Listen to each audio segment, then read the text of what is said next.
E se eu te dissesse que tudo o que você aprendeu sobre Cristo está incompleto? E se o maior mistério das Escrituras não aconteceu há 2000 anos? Mas estava acontecendo, dentro de você, nesse exato momento. Hoje, você vai descobrir algo que pode mudar completamente a forma como você vê Deus, a Bíblia e a si mesmo. Porque, segundo Neville Goddard, Cristo não está fora. Ele está sepultado dentro de você. Desvendar o mistério de Cristo em meio a todas as interpretações que lhe são dadas é uma tarefa bastante difícil. Deparamo-nos com todo tipo de incompreensão a respeito desse mistério. A maioria das pessoas acredita que se trata de história secular, e que a narrativa tem alguma relação com um evento histórico específico, o que não é verdade. É a história da salvação. Tudo acontece dentro de você, o indivíduo. Não acontece externamente, mas como convencer as pessoas de que isso é verdade? Bem, esta noite tentaremos. Tentarei explicar o que sei por experiência própria. A história de Cristo é contada, e o termo Filho do Homem é o mais usado para descrever o Cristo, o Messias. No livro de Daniel, lemos: E veio ao ancião de dias um semelhante a um filho do homem, e foi apresentado diante dele, e foi-lhe dado domínio, e glória, e reino. Daniel 7, 13. Bem, domínio significa controle completo de todas as forças humanas e não humanas, controle completo. Isso é domínio. A glória é o próprio Deus, como nos é dito no livro de Êxodo. Farei passar a minha glória diante de ti. E quando eu passar? Êxodo 33, 18 e seguintes. Portanto, ele equipara a glória ao eu. Assim, aqui, trata-se do próprio Deus. E agora, reino é simplesmente o domínio onde um governante monárquico domina todas as coisas, o rei. No Novo Testamento, disse-de aquele, que é a figura central, que ele é o Filho do Homem. Então ele pergunta: Quem dizem os homens ser o Filho do Homem? Mateus 16 versículo 13, 16. E eles responderam: Alguns dizem que foi João Batista que voltou, outros Elias, outros Jeremias, e outros ainda um dos profetas. Então, voltando-se para eles, disse: Mas vocês, quem dizem que eu sou? Ele se compara ao Filho do Homem. Então Pedro respondeu: Tu és o Cristo, o Filho do Deus vivo. Ele aceita essa definição. Então, aqui encontramos o Filho do Homem, o eu e Cristo, todos iguais. Eles são um só. Portanto, aqui esta noite, falamos de isto em vós. E quando o Filho do Homem, como nos é dito no capítulo 3 de João, assim como Moisés levantou a serpente no deserto, assim também importa que o Filho do Homem seja levantado. João 3, 14. Ora, acabamos de ver que o Filho do Homem é o eu do homem, o pronome eu. Significa eu ou significa alguém? Então, aqui podemos dizer: E assim como Moisés levantou a serpente no deserto, assim também eu devo ser levantado, ou assim também deve alguém ser levantado. Não estou falando de nada externo a vocês, esse eu é aquele a quem se fala nas Escrituras. Vocês precisam ser exaltados. E eu, quando for levantado da terra, atrairei todos a mim mesmo. João 12, 21. Este é o drama das Escrituras. Hoje em dia, o mundo, ouço isso na TV, leio nos jornais, e esses professores muito proeminentes e populares, dos púlpitos e das telas da TV, falam sobre sinais e dizem que podemos ver sinais do fim do mundo. Não há sinais nenhum. As Escrituras nos dizem que daquele dia e hora ninguém sabe, senão o Pai. Marcos 13, 32. Não vos compete determinar o tempo ou os sinais. Atos 1, 7. Quando o sinal chegar, você o entenderá. Tudo acontecerá em você exatamente como descrito na história de Cristo, mas terremotos e convulsões da natureza, catástrofes cósmicas, não têm nada a ver com o fim. Esta é uma história única, toda sobre você. Não tem nada a ver com o fim do mundo. É o fim da sua jornada através da tribulação da experiência humana. Quando você tiver passado por toda a tribulação da experiência humana, esse é o fim. Então vem, com uma repentina e chocante rapidez, o despertar do eu em você. Não é outro, é você. Você é o Senhor Jesus Cristo. Você é o Senhor Deus Jeová. Você é a figura central das Escrituras. Não tem nada a ver com outro. Então, catástrofes? Bem, há um ano, em São Francisco, li no New York Times que a cada 24 horas ocorrem aproximadamente 1.800 catástrofes naturais no mundo, como vulcões, terremotos, tempestades, tufões, todo tipo de coisa horrível, mas a cada 24 horas há pelo menos 1.800 dessas convulsões normais e naturais da natureza. E, no entanto, aqui estão nossos líderes religiosos interpretando um terremoto, interpretando alguma convulsão de guerra. Vocês são avisados. Haverá guerras e rumores de guerras. Mateus 24, 6 e Marcos 13, 7, mas não é isso. Se alguém vier a vocês dizendo: Eis aqui o Cristo. Ou ali está o Cristo. Não acreditem nele. Marcos 13, 21. Não existe um Cristo exterior. Cristo está sepultado em você, e quando ele vier, só poderá vir despertando em você. Mesmo que alguém o tenha tido completamente despertado dentro de si, não acredite que essa pessoa seja o Cristo. Ele despertou em mim, o orador, mas eu não sou o Cristo que você procura. O Cristo que você procura está agora sepultado em você e precisa despertar em você como você mesmo. É o eu de você. O pronome pessoal eu, esse é Cristo, mas o homem não sabe disso e está procurando Cristo no exterior. E não há outro Cristo. Portanto, quando alguém lhe diz que, por causa de um número enorme de seguidores, pode interpretar os sinais, saiba que não há sinais externos. Deixe-me contar uma pequena história simples. No capítulo 13 de Marcos, Marcos 13 versículo 1,2, e no capítulo 24 de Mateus, Mateus 24 versículo 1, 2, é dito que ele se virou, depois de ouvir seus discípulos dizerem: Vejam estes edifícios. Referindo-se ao templo. Não são maravilhosos? Querendo dizer que são eternos. E ele disse: Vocês veem esses edifícios? Eu lhes digo que não ficará pedra sobre pedra, tudo será derrubado. Não haverá pedra alguma, tudo será derrubado. Então eles perguntaram: Quando será? Isso é chamado de pequeno apocalipse nas Escrituras. Sejam palavras dos evangelistas ou palavras da figura central, todas são palavras do. De qualquer forma, são evangelistas, todos eles relatam suas próprias experiências. Essas construções não estão do lado de fora. Então, quando Blake disse: Cidades, montanhas, vales, todos são humanos, ele quis dizer isso mesmo, que em sua própria e maravilhosa imaginação essas estruturas são erguidas.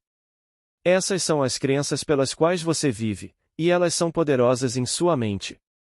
O dia chegará, você verá. Elas lhe parecerão externas a si mesmo, e serão estruturas, serão construções. No meu caso, no dia 21 de dezembro de 1960, vi uma cidade. Não eram prédios enormes como o Empire State, edifícios de 12, 15 ou 16 andares, mas pareciam eternos. Naquele exato momento, eu soube que tudo iria cair. E então veio o primeiro. Tudo desmoronou diante dos meus olhos. Eu sabia que o próximo também desmoronou. Eu sabia que o próximo também desmoronou. Tudo desmoronou porque, antes daquele dia, 21 de dezembro de 1960, eu havia tido a experiência do nascimento do alto e a descoberta da paternidade de Deus e do Filho de Deus, que me chamou de Pai, revelando quem o Pai realmente é. Eu tive a experiência da ascensão do Filho do Homem. Então, todas as minhas crenças anteriores, pelas quais eu vivia, desmoronaram. Eu também acreditava, como todo o vasto mundo da cristandade acredita, na historicidade de Cristo, na história secular de Cristo, e de repente tudo isso desapareceu. É tudo sobre mim. É tudo sobre você. E quando eu surgi de dentro de mim mesmo, Então tudo em que eu acreditava antes teve que desmoronar. Essas são as estruturas mencionadas. Ele não está falando desses prédios caindo. Se toda a vasta cidade se movesse esta noite para o Pacífico, não seria o fim. O fim chega para o indivíduo. Não chega para nós coletivamente, chega para nós individualmente. E todas as coisas que vocês, ao longo dos séculos, construíram dentro de si, pelas quais vivem e acreditam, quando isso de fato acontecer em vocês e vocês perceberem que são o ser central das Escrituras, vocês são o Deus mencionado, vocês são o Cristo Jesus mencionado, então todas as coisas externas às quais vocês recorreram em busca de conforto desmoronarão. Mas agora elas se projetam dentro de vocês como edifícios. Então, ele disse: vejam esses edifícios? Não restará pedra sobre pedra nenhuma. Todos cairão, e isso acontece dentro de vocês. Agora nos é dito: assim como Moisés levantou a serpente no deserto, assim também é necessário que o Filho do Homem seja levantado. Bem, você acabou de ouvir que o Filho do Homem é o eu do homem, o pronome pessoal eu, portanto, não é algo externo. Você é levantado da mesma maneira que Moisés, no deserto, levantou a serpente. E isso é verdade. Você se encontra nessa situação, agora vamos retomar a história. Ele estava de pé no Monte das Oliveiras, como você leu no capítulo 13 de Marcos, Marcos 13 versículo 3, 4, e no capítulo 24 de Mateus, Mateus 24 versículo 3. Agora, voltemos ao capítulo 14 de Zacarias. Zacarias significa Jeová se lembra. Este é o último capítulo de Zacarias, Zacarias 14 versículo 4. E ele estava de pé no Monte das Oliveiras, e essa expressão Monte das Oliveiras é usada apenas 2 vezes no Antigo Testamento. Aqui está o Monte das Oliveiras. Ele é usado pela primeira vez em 2 Samuel, a respeito de Davi, 2 Samuel 15 versículo 30, mas aqui está o segundo uso, quase no final do Antigo Testamento, no capítulo 14 de Zacarias. Lembre-se, a palavra significa Jeová se lembra. Este é o seu compromisso, a sua aliança. Ora, o Senhor estava em pé sobre o Monte das Oliveiras, e o Monte das Oliveiras estava fendido do oriente ao ocidente, formando um vale muito amplo, e metade do monte movia-se para o norte, e a outra metade para o sul. E então saiu de Jerusalém, pois o Monte das Oliveiras estava em frente a Jerusalém, saiu água viva, saiu água viva. Zacarias 14, 8. Agora eu lhes digo, o monte é o seu eu. Tudo nessa história está dentro de você. Na manhã de 8 de abril de 1960, subitamente, fui dividido de leste a oeste, ou seja, meu corpo, do topo do meu crânio até a base da minha coluna, e ele se separou em cerca de 15 centímetros, um vasto vale entre as 2 seções do meu corpo. Na base, que seria a coluna, havia uma piscina de luz dourada e viva, água viva. Então eu olhei para ela e pude dizer com Blake: eu sabia que era o meu eu. Eu estava olhando para ela e não apenas sabia que era o meu eu sabia que era o meu próprio Criador e Redentor, e eu sou o meu próprio Criador e Redentor. Eu me fundi com ela e, então, como uma serpente flamejante, subi para dentro do meu crânio. Isso é o céu. Pois o reino dos céus está dentro de vocês. É lá que o reino está. Está tudo dentro de vocês. E quando entrei, fiz todas as tentativas, não consigo descrever a força que usei para atravessar meu crânio, mas não consegui, pois essa é a realidade. Está dentro de nós. Não se sai dela. Tudo acontece dentro de nós. A melhor analogia que consigo encontrar no mundo é a de um rebite. Já viu alguém pegar um rebite bem quente e jogá-lo para outra pessoa, que o pega e o fixa no aço para prendê-lo? É fascinante ver como rebitam essas estruturas de aço. Bem, eu me senti sendo transportado para dentro daquilo. Se eu pudesse descrever, seria bem aqui, um pouco à esquerda da linha reta na minha testa, uma fração minúscula à esquerda desta área indicando. Foi ali que me senti rebitado. Fiz todo o possível para penetrar e atravessar, mas não consegui, fiquei preso ali. Então, como diz a Escritura, no capítulo 11 de Mateus: Mateus 11 versículo 12. O reino dos céus se conquista à força, e os violentos se apoderam dele. É assim que se conquista o reino. Todo o reino está dentro do seu crânio. Tudo está sendo construído dentro do seu maravilhoso crânio humano. Aqui, estou falando apenas de você, não estou falando de nenhuma convulsão da natureza. Deixem que eles tenham todas as suas supostas multidões enormes, dizendo às pessoas como ler os sinais de que estamos no fim do mundo.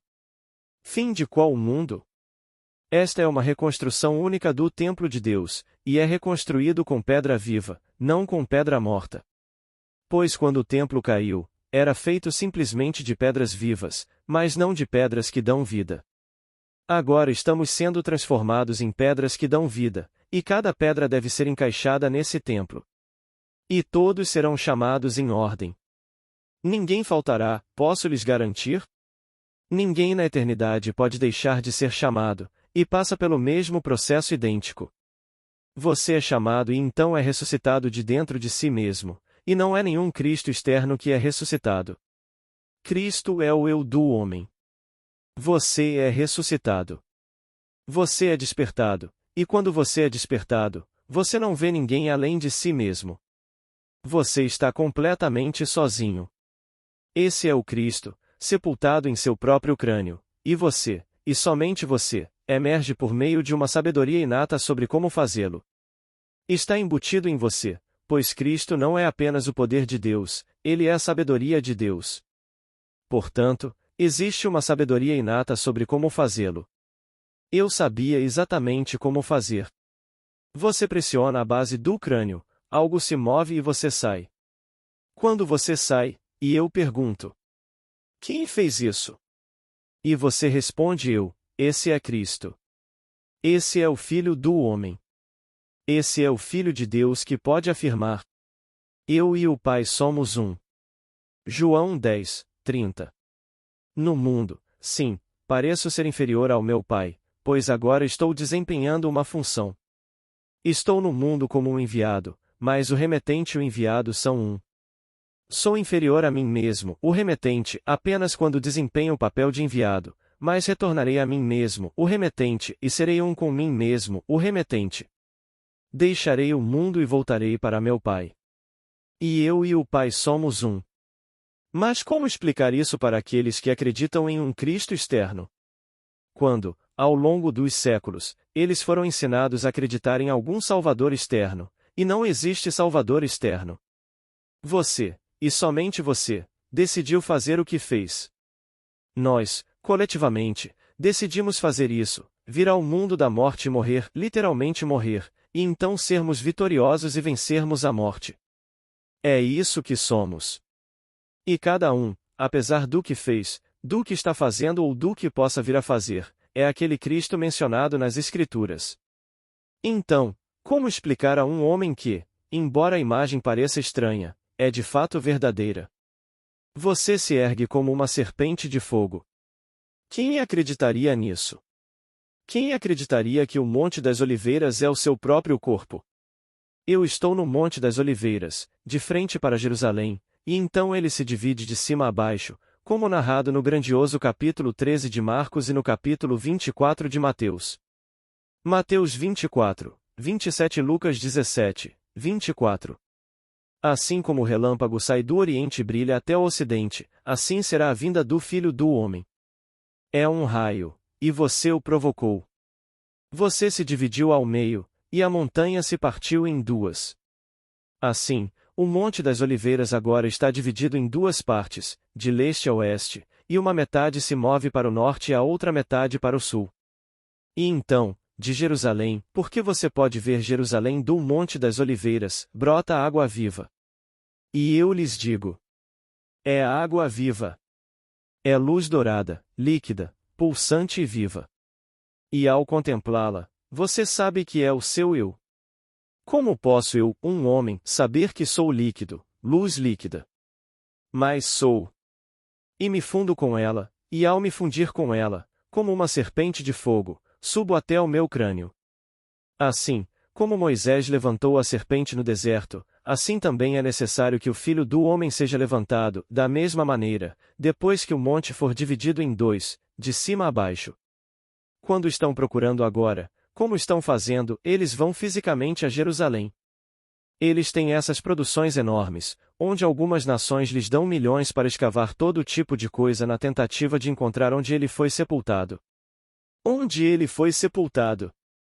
O único lugar onde Cristo foi sepultado é dentro de um crânio humano, e nas Escrituras é chamado de Gólgota. No livro de Lucas, eles o chamam simplesmente de crânio. E, levando-o para o lugar chamado Calvário, ali o sepultaram. Lucas 23, 33. Agora, Gólgota significa crânio, mas é a forma hebraica de crânio. Falamos de Calvário. Bem, Calvário é a forma latina de crânio. E assim, tudo se resume ao seu próprio e maravilhoso crânio humano. É aí que todo o drama se desenrola. Tudo acontece na imaginação do homem. Não há nada além de Deus, e Deus é a imaginação humana. E o drama de Deus se desenrola dentro de nós. Portanto, que ninguém lhes diga que vê sinais do fim do mundo. O fim dos tempos, mas o fim dos tempos é o fim da tribulação da experiência humana. Esse é o fim. Não há outro fim. Você e eu passamos pelo inferno, e quando chegarmos ao fim da tribulação da experiência humana, então, de repente, com uma súbita e chocante rapidez, tudo irromperá dentro de nós. Então, dizem a vocês. Não perguntem. Ele virá como um ladrão na noite. Quando menos esperarem, ele virá. Portanto, fiquem alertas, mas não haverá sinais. Esta geração busca um sinal, e não haverá sinal. Eu lhes digo, ele virá, talvez esta noite. Espero que sim. Sei que, no meu caso, fui para a cama tão inocente quanto em qualquer outro dia. Foi um dia adorável. Dei uma palestra para uma plateia de 1.100 ou 1.200 pessoas. Fui tomar um brunch, porque não tinha tomado café da manhã, com 2 amigos, marido e mulher. Fomos a um lugarzinho simples e tomamos o que eu chamaria de café da manhã. Não serviam bebidas alcoólicas e eu não estava com vontade de beber naquele momento. Tomei um café da manhã normal e simples. Suco de laranja, bacon com ovos e café. Depois, saímos para passear de bicicleta por São Francisco. E naquela noite, um amigo meu que trabalhava como conferente no Hotel Fairmont, que tinha que acordar cedo para conferir o peso e os produtos que chegavam, ele tinha que estar no trabalho, acho que, entre 4 horas e 35 horas, conferindo todos os alimentos que entravam. Então, jantamos bem cedo, o mais cedo que o restaurante permitia, no Sir Francis Drake, onde eu morava. Jantamos rosbife, um jantar simples. Rosbife e batata assada. Tomei alguns martinis, mas posso dizer que isso é só o começo para mim. Posso tomar muitos, e não me incomoda nem um pouco. Posso tomar 5 ou 6, não me faz mal nenhum. Tomei 2 martinis, só para aguçar o paladar. Depois subi porque ele precisava ir embora cedo.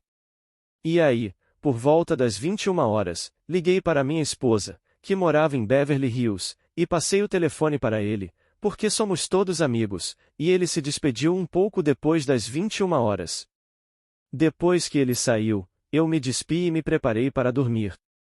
Era muito cedo, então li um pouco de Blake e depois peguei minha Bíblia, e devo ter ido para a cama por volta das 11 horas. Às 4 horas da manhã, uma vibração estranha e peculiar começou na minha cabeça, algo que eu nunca tinha sentido antes. E minha interpretação do que eu sentia era: isso deve ser uma hemorragia maciça. Eu nunca tive nenhum problema físico desse tipo, mas pensei que devia ser o que chamam de hemorragia maciça, devia ser isso, porque eu não conseguia imaginar como sobreviveria ao que estava sentindo. Minha cabeça começou a vibrar, e tudo era simplesmente como uma vibração enorme. Em vez de explodir meus miolos, comecei a acordar. Mas em vez de acordar na cama como eu imaginava, acordei dentro do meu crânio. E aqui estou eu, completamente sepultado dentro do meu crânio, e eu sabia que meu crânio era um túmulo. Era um sepulcro. Eu estava completamente sepultado dentro dele, sozinho. E então, da posição horizontal, eu me ergui dentro do meu crânio, e meu único desejo era sair. E eu sabia exatamente o que devia fazer e empurrar a base do meu crânio por dentro. Bem, posso lhes dizer, considerando tudo, quando acordei dentro do meu crânio, era um lugar grande o suficiente, digamos, para ser um quarto deste cômodo aqui, e era o meu crânio. E eu me levantei dentro do meu crânio, um lugar com a área de um quarto deste cômodo. Eu sabia exatamente onde estava a base. Eu a empurrei por dentro, e algo rolou para fora. Como nos dizem, e a pedra rolou para longe. Então eu soube o que fazer. Coloquei minha cabeça na pequena abertura, empurrei e me espremi para fora como uma criancinha saindo do útero de uma mulher, só que, em vez de sair do útero de uma mulher, era para fora do meu próprio crânio. Quando eu estava quase para fora, puxei a parte restante de mim para fora do meu crânio. Então me levantei e olhei para trás, para este indicando o corpo físico de onde eu vim, e ele estava terrivelmente pálido, como nos é dito em Jeremias. Pode um homem gerar um filho? A resposta óbvia é: não. Por quê, então, vejo todo homem se retraindo como uma mulher em trabalho de parto? E por que todos os rostos ficam terrivelmente pálidos? Jeremias 30, 6. Bem, meu rosto estava tão branco quanto a neve quando saí dali. E então todo o drama se desenrolou ao meu redor. Havia testemunhas do evento, mas elas não podiam me ver porque Deus havia nascido naquele momento. O sinal do meu nascimento estava ali, a criança, elas podiam ver. E eu vi a criança e pude tomá-la em meus braços. Mas elas não podiam me ver porque Deus é espírito, e nenhum olho mortal pode vê-lo. Então, elas não podiam ver aquele que nasceu naquele momento. É Deus no homem que está sepultado. É Deus no homem, que é o eu do homem, o pronome pessoal eu. Esse é Deus no homem, e isso nasce. Desperta nele e se manifesta. O padrão pelo qual ele faz tudo isso nos é contado nas Escrituras, e está registrado como a história de Jesus Cristo. Bem, Jesus Cristo se refere a si mesmo constantemente como o Filho do Homem. Quem dizem os homens ser o Filho do Homem? E quando eles responderam, falando a respeito dos homens, ele não respondeu. E fez outra pergunta. E vós, quem dizeis que eu sou? Assim, ele se igualou ao Filho do Homem. Então alguém respondeu e disse: Tu és o Cristo, o Filho do Deus vivo.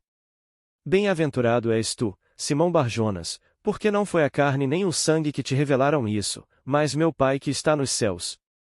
E eu e o Pai somos um. Então, eu te revelei isso. Eu te permiti conhecer quem eu sou. É isso que ele está dizendo. Esse mesmo drama acontece dentro de você. Então, eu lhes digo, todos neste mundo vão despertar, não apenas como o Senhor Jesus Cristo, mas como o próprio Deus, pois o Senhor Jesus Cristo é Deus. Essa é a história das Escrituras, mas o homem não a compreendeu.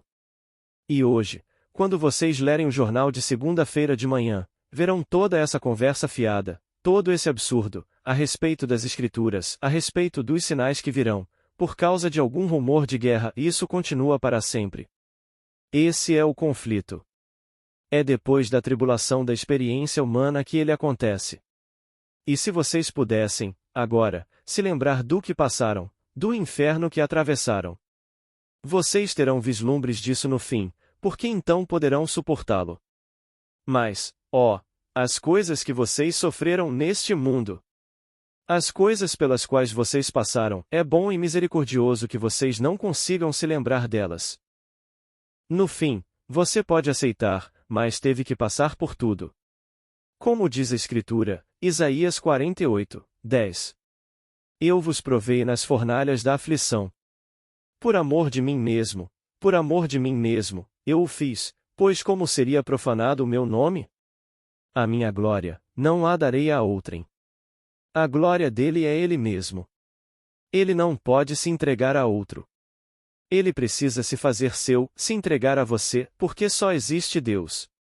No fim, só existe Deus. tudo, no fim, é Deus, e não há nada além de Deus. Então, aqui, vocês são treinados para não discutir quando alguém menciona todas as histórias relacionadas às Escrituras. Vocês são treinados para responder e podem confrontá-los, mesmo que não tenham tido a experiência completa.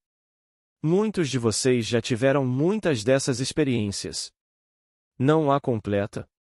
Tudo bem. Vocês terão a experiência completa. Eu não estou sozinho.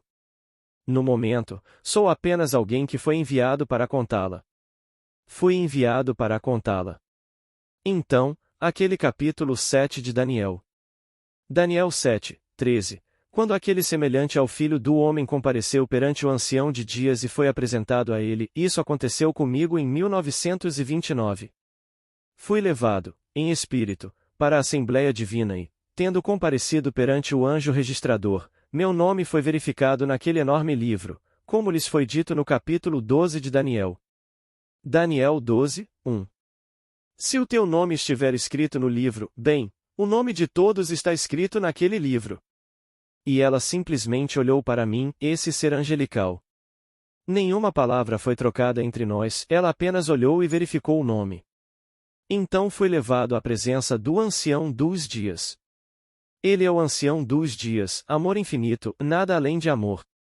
Enquanto eu estava diante dele, não conseguia pensar em nada além de amor, e ele me perguntou: qual é a maior coisa do mundo?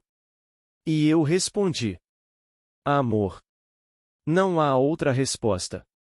Como você poderia responder a qualquer coisa quando está contemplando a infinitude do amor? E é o homem, apenas o homem. Então ele me abraçou. E naquele abraço, nos fundimos, nos tornamos um só ser. E aquele que se une ao Senhor se torna um só espírito com ele. Um só corpo, um só espírito, um só Senhor, um só Deus e Pai de todos. Então ele me enviou a este mundo. Mas ele não me enviou como amor. Aquele que me enviou era ele mesmo, porque Deus é um ser proteico. Ele assume todas as formas, e aquele que me enviou era poder infinito. Eu não conseguia sentir compaixão alguma nele. Eu não conseguia sentir naquele único amor, mas ele me enviou. E as palavras ecoaram em meus ouvidos. Abaixo os nobres. Não se refere àqueles que se autodenominam proeminentes socialmente, não. Tudo isso é trivial, de qualquer forma. Abaixo todo o protocolo da igreja, todos os adornos do mundo exterior não significam nada. Não significam nada. Todas as cerimônias, todos os rituais, todas as coisas externas, abaixo tudo isso. Não destruam tudo, mas também não se tornem parte disso. Simplesmente ignorem completamente. Bem, não consigo nem dizer quantas oportunidades me foram dadas por aqueles que estão entrincheirados nos protocolos das igrejas para me juntar a eles. Eu não precisei frequentar nenhuma escola. Eles disseram: agora vou ordená-lo, e então você poderá fazer tudo o que fazemos por lei. Você poderá casar, poderá enterrar, poderá fazer todas essas coisas.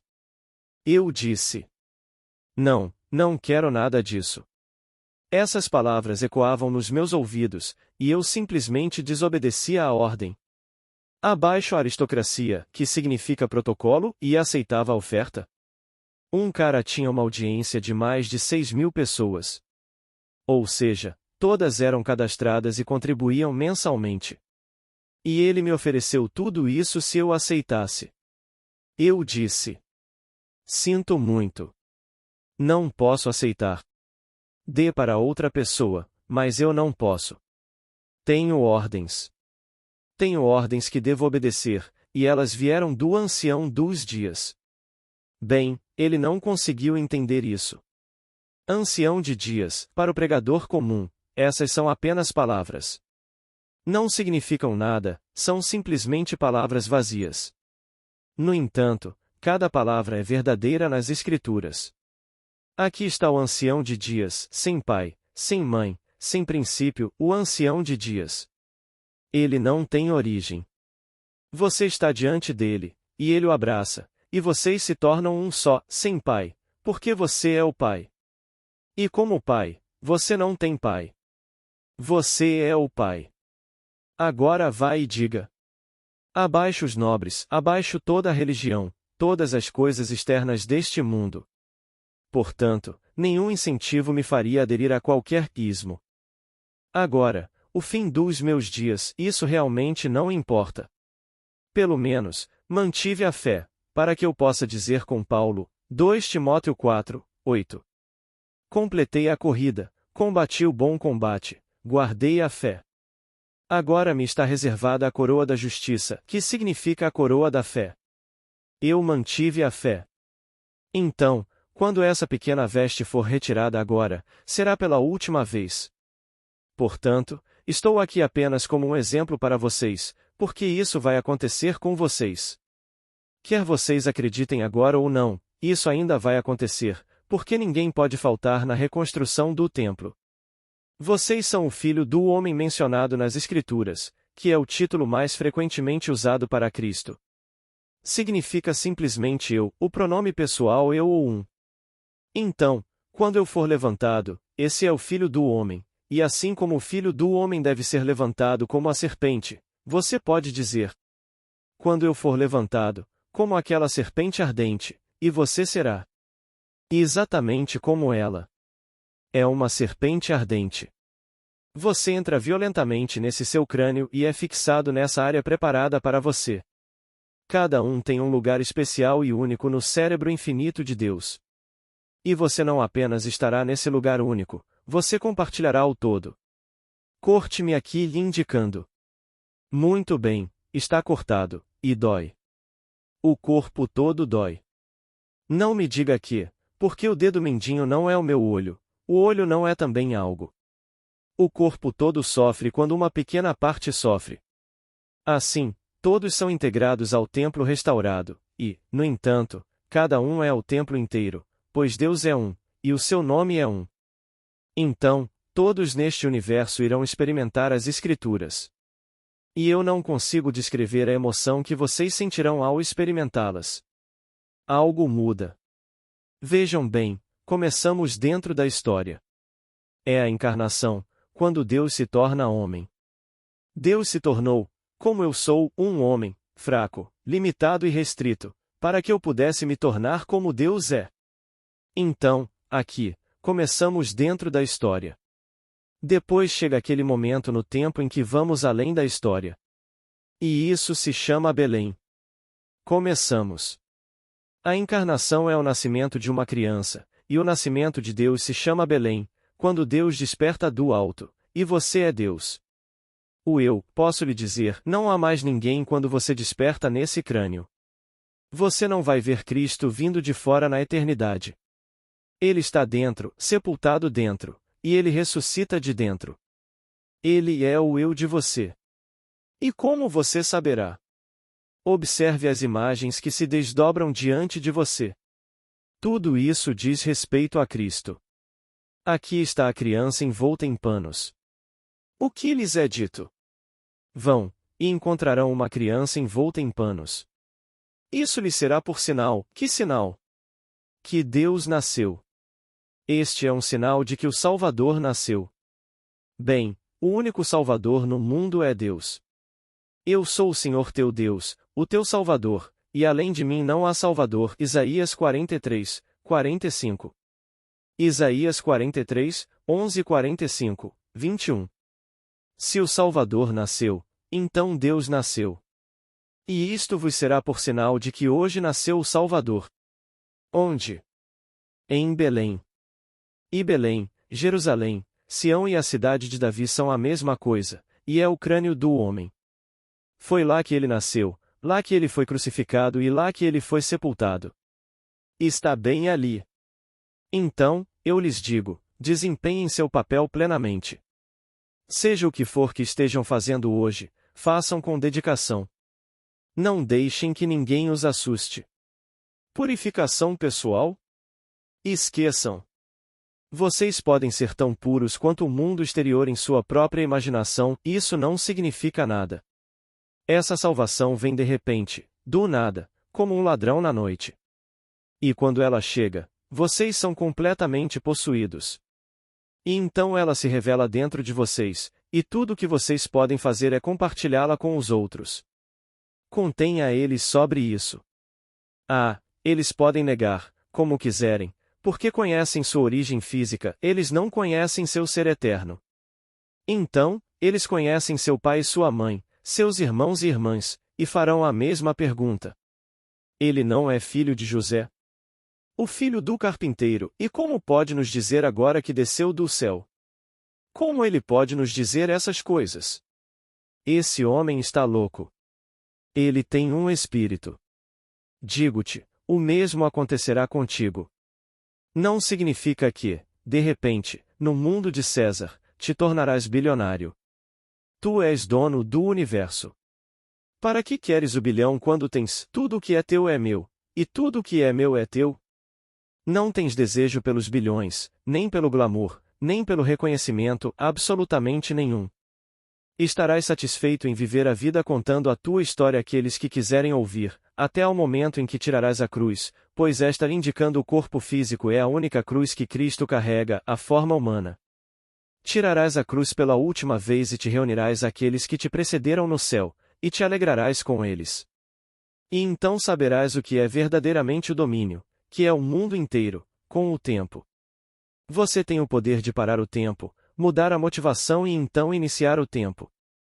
É isso que quero dizer com domínio. Aquele a quem foi dado domínio, você pode realmente parar o tempo. Ao parar o tempo, tudo fica imóvel. Então você muda a motivação daquilo que agora está congelado no tempo. Então você a libera dentro de si, não externamente, e eles seguem em frente, acreditando que iniciaram a mudança de coração para executar a sua ordem, porque você se tornou Deus. É isso que quero dizer quando afirmo ser difícil desvendar o mistério de Cristo para aqueles cujas ideias fixas o negam. Eles simplesmente se levantam e vão embora. Ora, ele é o anticristo, dizem. Ele é contra o meu Cristo. Porque pegam a imagem de Cristo deles, a colocam na parede e fazem o sinal da cruz para dar sorte. É isso que fazem. Vão à igreja e não conseguem atravessar o corredor sem se virar para o altar e se ajoelhar. Eu lhes digo, deixem-nos em paz. E tudo o que lhes disse esta noite é verdade. Estou lhes contando o que sei por experiência própria. Agora, vamos mergulhar no silêncio.